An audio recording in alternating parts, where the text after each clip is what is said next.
Thank you everyone for tuning in. This is Real Talk with Coach Sherry.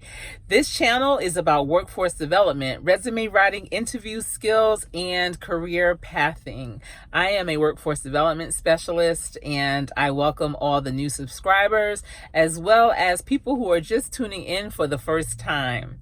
I welcome you all. If you have any questions or comments, please leave them down below. I do get questions asked in inbox, so in my email actually, and so I'll be answering some of those in a future video.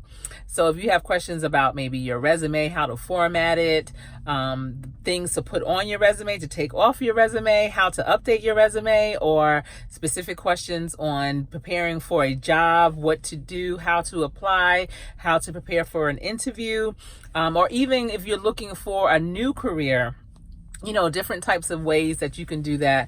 I'll definitely be making more videos regarding that and to answer any of the questions that you may have specifically. So today's topic is going to be about how to stay prepared and be able to pivot, especially when you work on a team and you have a big project. Oh my goodness, you guys, today was one of those days for me. We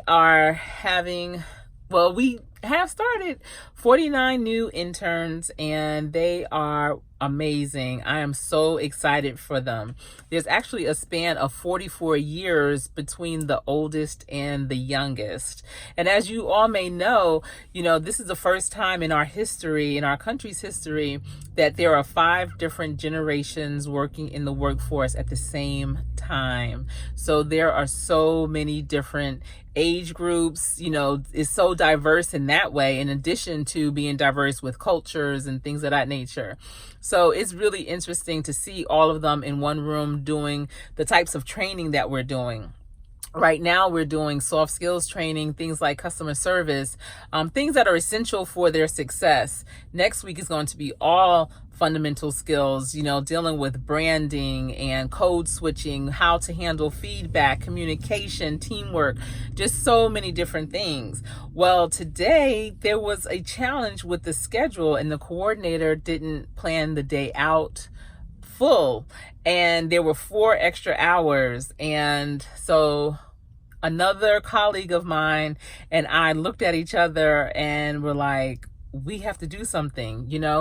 I am a master trainer as well in a lot of different topics, and I've been doing this type of work for over 20 years. So I do have a laundry list and, that toolbox that I can pull from. But because I'm doing so much other training for our interns, I don't want to teach them or train them in something that is going to happen in the future, like all next week or the week after. So, I have to keep all those under wraps. So I was thinking, and I realized that there's a training that I did about 10 years ago. That's the last time I did it, called BOLT. And BOLT training is amazing. It's dealing with the personalities. There's 4 seasons and we have 4 different personalities. About 17 years ago, or maybe like 16 years ago, my husband and I were doing a real estate development, and BOLT training is something that we put our sales consultants through because we have 4 different floor plans that really were attractive to 4 different personalities.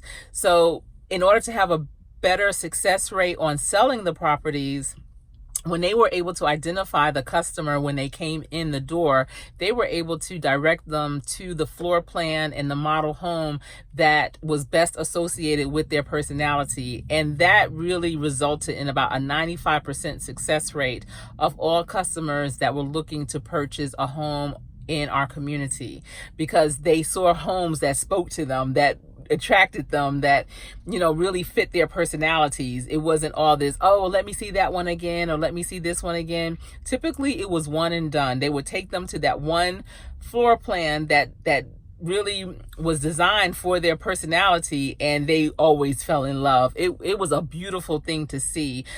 This particular training is great for customer service, for building relationships, for interpersonal skills. It's about communication, understanding others, understanding yourself first, but then in turn understanding others, other people that you may be working with or communicating with, learning about them, understanding how they need to be talked to, handled, how they receive information. Because have you ever been in a conversation with someone that you worked with, or maybe your supervisor or manager, and you can't really hear them, you can't really understand them, or someone may not hear you or understand you? It's because you're not really speaking to their personality, so they don't get it. What's important to them in a subject, you're not really hitting on that enough. Some people are more into the situation, like what's the situation?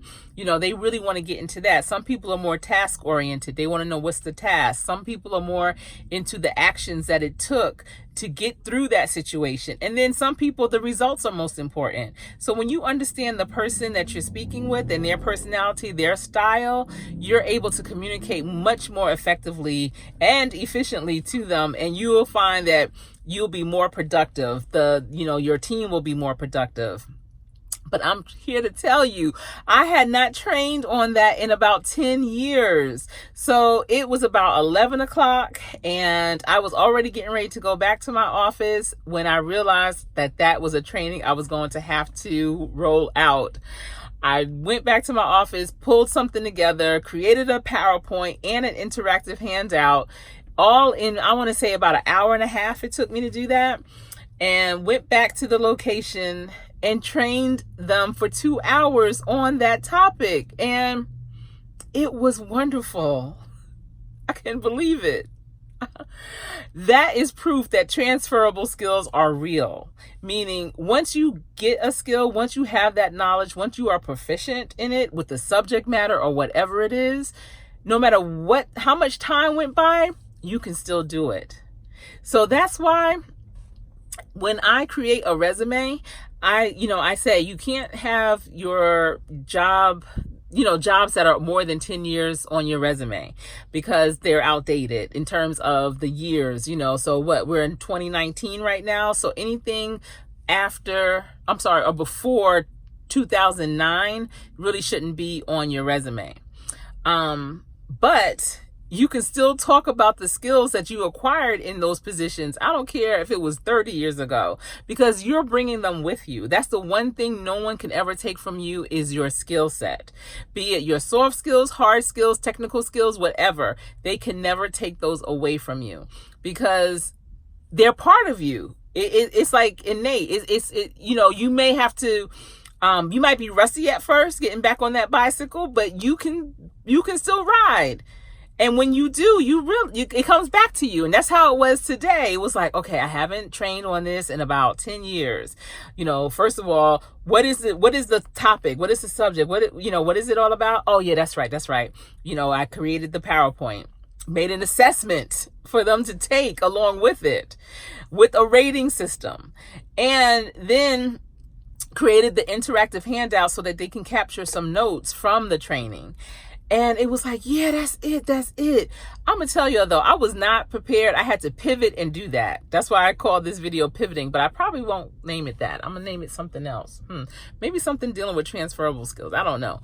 But my feet are killing me because I had heels on today. And typically when I train, and typically where I do train always has like cement floors, concrete floors, something really, really hard. So I always try to wear very comfortable flats. Today I had on heels because I'm thinking, I'm just going to go in, check in on the interns. My piece with them is not until all next week. So, I just wanted to, check in because even though we have 49, 15 are coming to me and my team. So I had to train in my heels and my feet are killing me. Oh, I couldn't wait to get to my car. Like, I can't go any place but home at this point because I can't stop. If I stop, it has to be something where I can drive up. I can't get out because, first of all, I took my shoes off. They're off. I took them off as soon as I got into the car. So my body is tired and, whatever. But I get this natural high when I train, especially when people get it, when they receive nuggets from it. I love it. It gives me so much life. I can't even describe it. It's a feeling that is so exuberating. It's so much joy that I receive when participants get it, they like it, they have an aha moment, a nugget is received, and that's what I live for. That's why I do what I do. But yeah, I ultimately enjoyed it. I mean, I had to pivot on the fly, and just do it. But that's why I'm a specialist. That's why I'm a professional. I love utilizing my time management and my classroom management skills. With 49 people, adults, there could be some conversations going on. But I handled it. I told them up front, listen, I don't have a very strong voice. I can't compete with your talking. So as long as I'm talking, I need no one else to be talking because I can't strain my vocal cords. They were able to move into different groups because I had them doing some group works and, changing their seating arrangements and just a lot. And it was seamless. It wasn't chaotic. With 49 people, it was seamless. I loved it. Oh, woo. But at any rate, if you received a nugget from this video, please be sure to like and subscribe and share with others. This has been Real Talk with Coach Sherry, and it's been my pleasure sharing my day with you. Thank you so much for tuning in. And until next time, stay safe.